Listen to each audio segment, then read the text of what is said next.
ہیں کہ یہ قرآن بھی اللہ کا کلام ہے، چلو میں اس کو بھی ایک بار پڑھ کے تو دیکھتا ہوں کہ اس کے اندر بھی کوئی اس طرح اشارہ ملتا ہے یا نہیں ملتا۔ تو وہ کہتا ہے میری عقل حیران رہ گئی جس وقت میں نے یہ آیت پڑھی، وَلَقَدْ خَلَقْنَا الْإِنسَانَ مِنْ سُلَالَةٍ مِنْ طِينٍ ثُمَّ جَعَلْنَاهُ نُطْفَةً فِي قَرَارٍ مَكِينٍ ثُمَّ خَلَقْنَا النُّطْفَةَ عَلَقَةً فَخَلَقْنَا الْعَلَقَةَ مُضْغَةً۔ یہ ساری آیت وہ سر پکڑ کے بیٹھ گیا اور وہ کہنے لگا خدا کی قسم کئی سال لگانے کے بعد میں نے جو تحقیق اپنے انجام تک پہنچائی تھی، میرا دل حیران ہو گیا کہ مسجد نبوی کی ایک ٹوٹی ہوئی چٹائی پر بیٹھے ہوئے کالی چٹی والے وہ ساری تحقیق ایک ایک جو اس کا مرحلہ تھا میرے آقا ایک آیت میں سارا بیان فرما رہے ہیں۔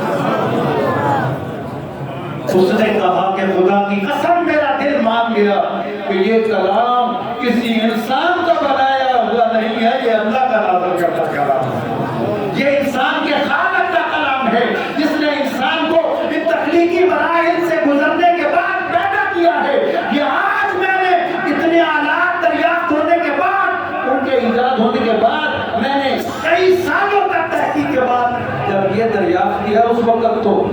کوئی اس طرح کا آلہ موجود نہیں تھا، کوئی کھوٹ نیند موجود نہیں تھی، اس وقت آپریشن کر کے بھی اس کو دریافت نہیں کیا جا سکتا تھا، لیکن آقا کائنات صلی اللہ علیہ وسلم نے ساری آیت میں وہ تمام مراحل بیان کر کے اس بات کو یقینی بنا دیا کہ یہ عام کتاب نہیں ہے، یہ میرے مولا کریم کا نازل کردہ کلام ہے۔ اور دوستان گرامی قدر میں آپ سے عرض کروں کہ پھر وہ کہتے ہیں کہ وہ اس سے ایک ہمارا سکالر ملا، اب میں ان کا نام یا علم تو شاید وہ کسی کو اچھا لگے یا نہ لگے، لیکن بہرحال ہمارے پاکستان کے بڑے عظیم ایک سکالر ہیں، وہ تشریف لے گئے وہاں پر اور اس سے ملے جا کر، اور اس کو کہا کہ بھائی اگر تم اس کو مانتے ہو کہ یہ جو تحقیق ہے میری وہ واقعی قرآن پاک میں موجود ہے تو تم ایمان کیوں نہیں لاتے؟ وہ کہتا ہے خدا کی قسم میں یقین سے کہتا ہوں کہ یہ اللہ کا سچا کلام ہے، اور مصطفیٰ کریم صلی اللہ تعالیٰ علیہ وآلہ وسلم اللہ کے سچے نبی ہیں، لیکن میں اپنے مسلمان ہونے کا اعلان اس لیے نہیں کر سکتا کہ آج اگر میں کہہ دوں نا میں مسلمان ہوں تو میری ساری عمر کی تحقیق اٹھا کر وہ ردی کی ٹوکری میں ڈال دیں گے کہ مسلمانوں کی تحقیق ہم نہیں مانتے۔ یہ ہمارے لیے بھی لمحہ فکری ہے، ہمارے لیے بھی پریشانی کا باعث ہے کہ ہم دنیا میں تحقیق کے میدان میں کہاں کھڑے ہوئے ہیں کہ اگر ہمارا کوئی کارنامہ سر انجام دے بھی تو اس کو دنیا ماننے کے لیے تیار نہیں۔ لیکن دوستان گرامی قدر بہت سی باتیں ہیں اس معاملے میں، بڑے عظیم قرآن پاک کے اندر جو ہے وہ معجزوں کی صورت ہے، لیکن میں بات کو مختصر کرتا ہوں کہ میں یہ سمجھتا ہوں کہ یہ جو سائنس نے دریافت کیا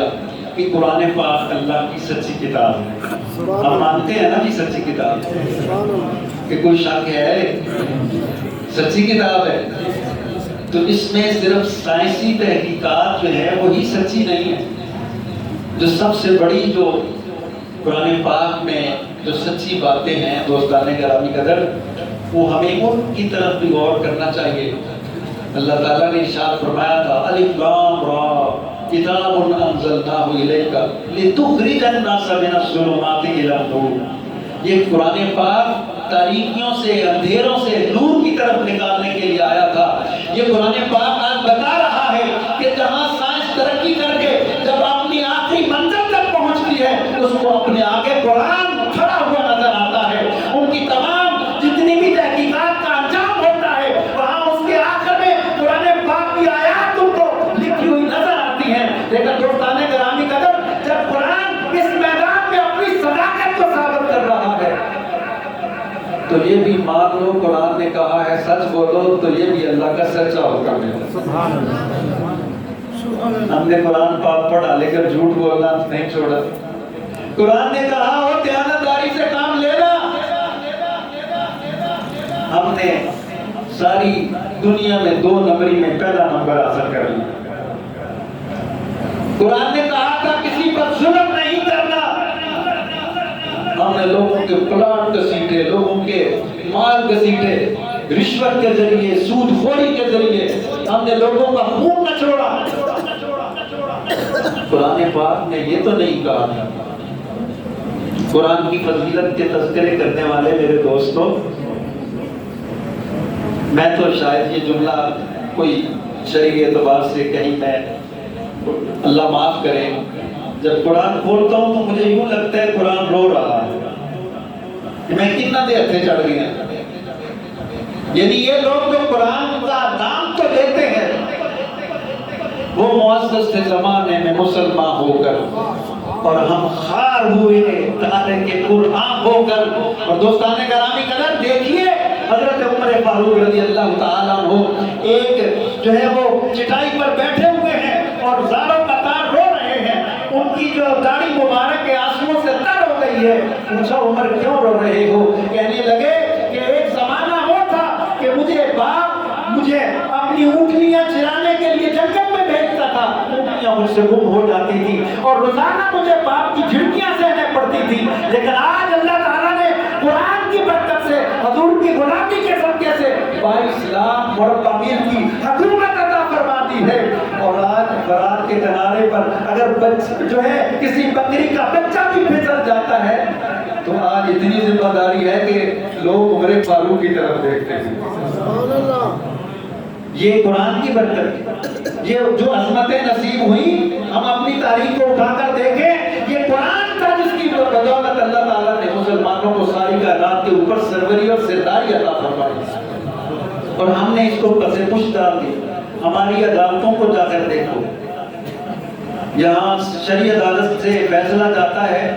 کہ پاکستان سے سودی نظام ختم کیا جائے، تو وہ جی حکومت کہتی ہے نہیں جی ہم نے سپریم کورٹ سے سٹے لیا ہے جی، اس فیصلے کو مؤخر کیا جائے۔ خدا کی قسم ٹھوکریں کھاتے پھرو گے، ذلیل ہوتے پھرو گے، اور آج امریکہ بھی اس کو بھی لالے پڑے ہوئے ہیں، اس کی معیشت بھی دم توڑ رہی ہے۔ آج وہ غیر ملکیوں کو اپنے گھر سے نکالنے کے منصوبے بنا رہا ہے کہ ہمیں تمہارے پاس تمہیں کھانے کھلانے کے لیے ہمارے پاس پیسے موجود نہیں ہے۔ دوستان گرامی قدر، جو بھی سودی نظام پر عمل کرے گا اس کی معیشت کبھی کامیاب نہیں ہو سکے گی۔ اور میں یہ یقین سے کہتا ہوں یہ سارے نظام آئے معیشت، وہ کمیونزم ہو، سوشلزم ہو جس نے روس کا بٹھا بٹھا دیا، اور وہ یہ سرمایہ دارانہ نظام ہو جس کا ربردار امریکہ ہے، یہ سارے، میں یہ یقین سے کہتا ہوں مصطفیٰ کریم صلی اللہ علیہ وسلم کے مسلح پر بیٹھ کر ٹھوکریں کھاتے ہوئے جب قرآن کے دامن میں آئیں گے، اللہ تعالیٰ ان کو راہ ہدایت عطا فرما دے گا، ان کی معیشت کو سہارا ملے گا۔ قرآن نے جو نظام معیشت عطا فرمایا ہے یہ انسانیت کے لیے ان کے درد کا صرف اسی میں درما موجود ہے، کہیں اور اس کا علاج موجود نہیں ہے۔ جب قرآن نے ہمیں نظام معیشت دیا اس کو ہم نے ٹھکرا دیا، قرآن کی فضیلت کے جلسے کر لیے۔ مولانا صاحب نے کہا کہ یہ ایک آیت پڑھو گے اتنا ثواب ہو جائے گا، خدا کی قسم میں ان کا منکر نہیں، ثواب والی کتاب ہے، میرے آقا کا ارشاد پاک ہے، جو الف لام پڑھے، الف لام میم پڑھے گا، اللہ 30 نیکی عطا فرمائے، ہمیں اس پر یقین ہے۔ اور میرے آقا نبی کریم صلی اللہ علیہ وسلم نے فرمایا کہ جو سورہ اخلاص ایک بار تلاوت کرتا ہے 3 قرآن پاک پڑھنے کا ثواب، بڑی فضیلت ہے۔ اور یہ جو قاری صاحب ہیں قرآن پاک جو حفظ کرنے والے ہیں، ان کے بارے میں میرے مصطفیٰ کریم صلی اللہ علیہ وسلم نے ارشاد فرمایا جو مسلمان قرآن پاک حفظ کر لیتا ہے اس کو اتنی بڑی سعادت مل گئی کہ کل قیامت کے دن جب رب قدوس کی بارگاہ میں جائے گا نا تو اللہ تعالیٰ فرمائے گا قاری صاحب تیرے ابا جی کتنے تھے، تیری اماں کتنے ہوئے، ان کو بھی لے آؤ۔ البسا والدہ تاجا ضوءہ کضوء الشمس، اس کے والدین کو ایک ایسا سنہری اور چمکتا ہوا تاج پہنایا جائے گا کہ اس کی روشنی اتنی ہوگی جیسے کسی کے آنگن میں سورج اتر آیا ہو۔ اتنی فضیلت ہے قرآن پاک، اس کو پڑھنے کی، اس کو سننے کی۔ اور میرے آقا نے فرمایا کہ جو اس قرآن پاک کا حافظ ہو پھر عامل ہو، اللہ تعالیٰ اس کے خاندان کہ 10 افراد جن کے لیے دوسرا فیصلہ ہو چکا ہوگا، اس کی شفاعت سے اللہ تعالیٰ ان کو جنت عطا فرمائے۔ قاری کو کہا جائے گا کہ جس طرح دنیا میں جھوم جھوم کے پڑھتا تھا، یہ جنت کا دروازہ تیرے لیے کھول دیا گیا ہے، جاؤ اس میں داخل ہو جاؤ، الحمد سے والناس تک پڑھتے جاؤ اور بڑے سرور کے ساتھ پڑھتے جاؤ، ٹھہر ٹھہر کے پڑھتے جاؤ، جہاں والناس کرو گے ساری کو جنت کا پلاٹ تیرے نام کر دیا۔ بے شمار اس کی فضیلتیں، لیکن دوستان گرامی قدر، اصل جو چیز تھی وہ ہم نے فراموش کر دی۔ قرآن پاک صرف یہ نہیں کہ مردے کے پاس پڑھو تو ثواب، حافظہ کو بلاؤ جی ابا جی فوت ہو گئے ہیں تو ختم پڑھ لیں، میں اس کا منکر نہیں، مردے کے پاس سورہ یاسین پڑھی جائے تو ضرور فائدہ ملتا ہے، لیکن خدا کے لیے ہم نے صرف مردوں کے لیے اس کو ختم پڑھنے کے لیے اس کو رکھ دیا۔ مولوی جی کوئی صورت دسو، میرے کو گاہ کوئی نہیں آؤں گا کہ میری دکان پہ گاہ آنا شروع ہو جائے، میں وہ صورت پڑھا کرا، وہ یار یہ تو اس مقصد کے لیے تو نہیں آیا، اور یہ تو دنیا کی تقدیر بدلنے کے لیے آیا۔ جاؤ جا کر صحابہ کرام سے پوچھو، سیدنا عمر فاروق رضی اللہ تعالیٰ عنہ کے بارے میں یہ بات مشہور ہے کہ آپ نے 12 سال میں سورہ بقرہ کو حفظ کیا۔ کسی نے پوچھا اے عمر فاروق رضی اللہ تعالیٰ عنہ، آپ اتنے نالائق تو نہیں ہیں، اگر آپ بیٹھتے ہیں رات کو تو صبح ہو جاتی ہے، آپ کو اتنے شعر حفظ ہیں، یاد ہیں کہ آپ پورا دیوان آپ کے دماغ میں موجود ہے، لیکن 12 سال ہو گئے اور آپ نے 12 سال میں سورہ بقرہ کو حفظ کیا، جو ایک بچہ 2 مہینے میں، جو 3-4 مہینوں میں مکمل حفظ کر لیتا ہے، اور آپ نے 12 سال لگا دیے۔ آپ نے فرمایا وہ بھلے مانس، میں ایک آیت پڑھتا تھا نا، اس کو اپنی زندگی کا حصہ بناتا تھا، پھر اگلی آیت پڑھتا تھا۔ اس طرح مجھے ساری زندگی اپنی زندگی کو قرآن کے مطابق ڈھالنے میں اتنا عرصہ گزرا ہے۔ اور دوستان گرامی قدر، میرے آقا نبی کریم صلی اللہ تعالیٰ علیہ وسلم کی محبت کا دعویٰ کرنے والے میرے سنی دوستوں بھائیوں، میرے آقا کی جب نالین پاک کا تذکرہ آتا ہے ہماری آنکھیں جھک جاتی ہیں اور ہم کہتے ہیں حضور کے نالین پاک جس کے سر پر ہوں اس کو گویا سرداری کا تاج میسر آ گیا ہے۔ حضور سے نسبتیں رکھنے والی چیزوں کا ہم بڑا احترام کرتے ہیں کہ حضور کے کوہ مبارک کی زیارت کی جا رہی ہے، لاکھوں لوگ امٹ کے آ جائیں گے، حضور کے نالین پاک کی زیارت کرنے کے لیے لوگ آئیں گے، ٹکٹ لگا دو، لوگ پیسے بھر کر آ جائیں گے۔ اور میں دیکھتا ہوں ڈیرہ شریف میں حضور کا کوہ مبارک لایا گیا تو تقریباً 10 میل تک لوگوں کی قطاریں لگی ہوئی تھی کہ ہمیں بھی جہاں سے وہ گزرے گا ہمیں بھی برکت نصیب ہو جائے۔ تو دوستان گرامی قدر، آج کل تو بعض اوقات کوئی 2 نمبری بھی چل جاتی ہے، لیکن میں آپ کو ایک ایسا سچا اور سچی نشانی مصطفیٰ کریم کی بتاتا ہوں، سچی اور سچی، اس میں کوئی 2 نمبری نہیں ہے۔ میرے آقا جب دنیا سے تشریف لے جانے لگے نا تو میرے آقا نے آخری خطبات میں آپ کے خطبوں میں سے یہ بھی الفاظ ہیں، انی تارک فیکم الثقلین کتاب اللہ و عطرتی اہل بیت، میں دنیا سے جا رہا ہوں تو میری نشانیوں کے عاشقوں، میں تمہیں اپنی 2 نشانیاں نہ بتاؤں؟ ہم نے باقی ساری نشانیوں کو یاد رکھا، لیکن اس نشانی حضور نے فرمایا کتاب اللہ و عطرتی اہل بیت، میری کتاب سے چمٹے رہنا۔ ایک میں کتاب تمہارے درمیان چھوڑ کے جا رہا ہوں، دوسرا میں اپنے اہل بیت کو چھوڑ کے جا رہا ہوں۔ حضور نے یہ 2 نشانیاں ہمارے درمیان چھوڑ، اور حضور نے فرمایا اگر ان کو پکڑے رکھو گے تو کبھی گمراہ نہیں ہوگے، اللہ تعالیٰ تمہیں منزل مراد پر پہنچا دے گا۔ لیکن افسوس کہ ہم نے اس کو صرف جو ہے انہوں ختموں کے لیے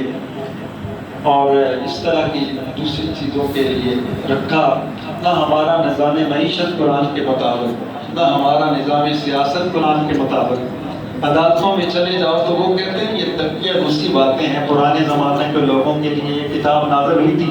یہ اس کے جتنے بھی قوانین ہیں یہ ظالمانہ قوانین ہیں، یہ ہمارے پاکستان کی سرزمین پر کہا گیا۔ اور یہی وجہ ہے کہ مسلمان اس وقت دنیا میں ذلیل و خوار ہو رہے ہیں۔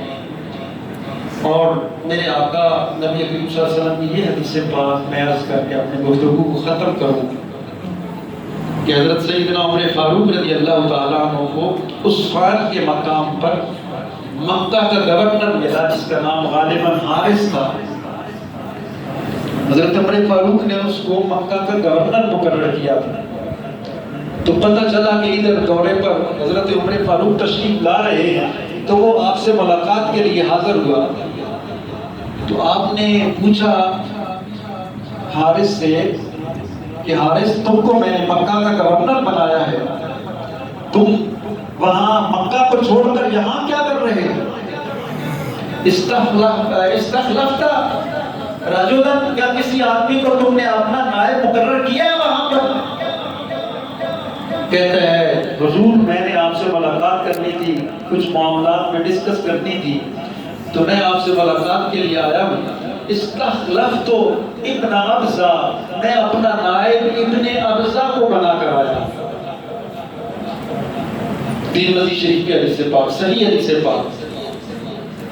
تو حضرت عمر فاروق نے پوچھا بتاؤ ابن ابزہ کون ہے؟ تو اس نے کہا مولا من موالینا، ہمارے آزاد کرتا غلاموں میں سے ایک غلام ابن ابزہ ہے، میں نے اس کو مکہ کا گورنر مقرر کر دیا، اپنا نائب مقرر کر دیا۔ تو حضرت عمر فاروق حیران ہو کر کہتے ہیں استخلفت مولا، کیا تم نے ایک غلام کو مکہ کا گورنر بنا دیا؟ وہ تو سرداروں کی سرزمین ہے، وہاں تو قریش مکہ رہتے ہیں، وہاں تو بڑے بڑے سنادید عرب رہتے ہیں، وہاں تو بڑے بڑے سرداروں کی سرزمین، ایک غلام کو تم نے اس کا جو ہے وہ گورنر اور حاکم مقرر کر دیا، یہ تم نے کیا کیا؟ سبحان اللہ، جھوم جاؤ مسلمان۔ تو اس نے جواب دیا حضور وہ عام غلام نہیں ہے،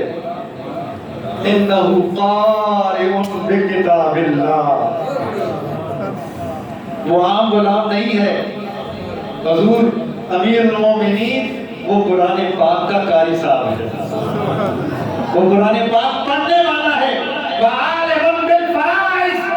اور قرآن پاک کے فرائض کو جاننے والا ہے، اس وجہ سے کہ اس کو اللہ تعالیٰ نے قرآن کی دولت عطا فرما دی ہے، اس کے پاس دنیا کا جاہو جلال نہ صحیح، دنیا کی دولت نہ صحیح، وہ کسی اونچے خاندان سے تعلق نہ رکھتا صحیح، لیکن اے امیر المومنین اللہ تعالیٰ نے اس کو قرآن جیسی سب سے بڑی دولت جو عطا فرما دی، اس لیے میں نے ان کو مکہ کا گورنر مقرر کر دیا۔ حضرت عمر فاروق کی آنکھوں میں آنسو آ گئے اور کہنے لگے ہاں ہاں مجھے یاد آ گیا، میرے آقا نبی کریم صلی اللہ تعالی علیہ وآلہ وسلم نے ارشاد فرمایا تھا ان اللہ تعالی لیرفع بہذا القرآن اقواما ویدعو بہ آخرین، یہ قرآن پاک ہے جس کی وجہ سے، جس کے ساتھ سچی نسبت کی وجہ سے اللہ تعالیٰ بعض نیچے والوں کو وہ بلندیاں عطا فرمائے گا کہ بڑے بڑے اونچے اپنا سر اونچا کر کے اس کی بلندیوں کا نظارہ کریں، اور بڑے بڑے اونچوں کو اس سے منہ موڑنے کی وجہ سے پستیوں میں گرا، یہ میرے آقا نے فرمایا۔ اور یہ قرآن کی فضیلت ہی نہیں، یہ آپ اپنی آنکھوں سے اس حقیقت کو مشاہدہ کر سکتے ہیں، یہ بھی آپ سمجھ لو قرآن کا ایک معجزہ ہے۔ میرے آقا نے فرمایا تھا اگر قرآن کو چھوڑ دو گے ذلیل ہو جاؤ گے، ٹھوکریں کھاتے رہو گے، تم دنیا میں تمہارا کوئی پرسان حال نہیں ہوگا۔ استاد گرامی قدر حدیث کے الفاظ ہیں تمہاری تعداد بڑی ہوگی، لیکن جس طرح کوئی ایک تنکا ہوتا ہے نا جو سیلاب میں بہہ کر آ جاتا ہے اور پانی اس کو اٹھا کر ادھر پھینکتا ہے، تمہاری تعداد کے باوجود تمہاری یہی حیثیت ایک تنکے جیسی بھی حیثیت نہیں ہوگی۔ اگر تم قرآن کی عظمت کو مانتے ہو، قرآن کے ساتھ سچی محبت کرتے ہو، تو میری التماس ہے کہ آؤ آج سے وعدہ کریں کہ ہم قرآن کی تعلیمات پر عمل کرنے کی کوشش کریں۔ میرے آقا نے فرمایا تھا کہ ہاں میں تمہارے درمیان یہ دو چیزیں چھوڑے جا رہا ہوں، اور ہم یہ بڑا جھوم جھوم کے گاتے ہیں کہ سرما ہے میری آنکھ کا خاک مدینہ و نجف، کہ ہم نجف کی سرزمین کو بھی اپنے اس کے ذرات کو بھی اپنی آنکھوں کا سرما سمجھتے ہیں، ہم مدینہ کے ذرات کو بھی اپنی آنکھوں کا سرما سمجھتے ہیں کہ حضور سے نسبت ہے، حضرت علی شیر خدا سے نسبت ہے، اس لیے ہم ان کو اپنے سر پر رکھتے ہیں۔ لیکن دوستان گرامی قدر، اس نشانی کو بھی کبھی دیکھ لیجئے۔ حضرت علی رضی اللہ تعالیٰ عنہ کی طرف مقصود یہ ایک جملہ ہے، بس یہ عرض کر کے گفتگو کو ختم کروں کہ آپ فرمایا کرتے تھے کہ جب میرا دل چاہتا ہے نا کہ میں اپنے رب سے کلام کروں تو میں نماز میں کھڑا ہو جاتا ہوں، جب نماز میں کھڑا ہوتا ہوں، جب پڑھتا ہوں تو مجھے یوں لگتا ہے میں اپنے رب سے باتیں کر رہا ہوں۔ اور جب مجھے یہ چاہتا ہے نا دل کہ میرا رب مجھ سے کلام کرے، میرا رب قدوس مجھ حقیق سے باتیں کرے، تو میں قرآن پاک کھول کے دیکھتا ہوں تو مجھے یوں لگتا ہے میرا رب قدوس مجھ سے باتیں کر رہا ہے۔ یہ تیرے لیے بھی باتیں میرے رب کی موجود ہیں، تیرے گھر میں بھی میرے رب قدوس کا کلام پاک موجود ہے، اگر تم اس کو پڑھو گے تو یوں لگے گا جیسے رب قدوس تجھ سے میٹھی میٹھی باتیں فرما رہا ہے۔ یا ایھا الذین آمنوا یا ایھا الناس، یہ مخاطب صرف مولوی نہیں ہے، یہ مخاطب کسی اور کو نہیں کیا جا رہا، ہر انسان کو اللہ تعالیٰ نے اس کو ذاتی طور پر مخاطب کیا ہے۔ اللہ تعالیٰ کے اس کلام پاک کو ہمیں سمجھ کر پڑھنے اور اس پر عمل پیرا ہونے کی توفیق عطا فرمائے۔ وما علینا الا البلاغ۔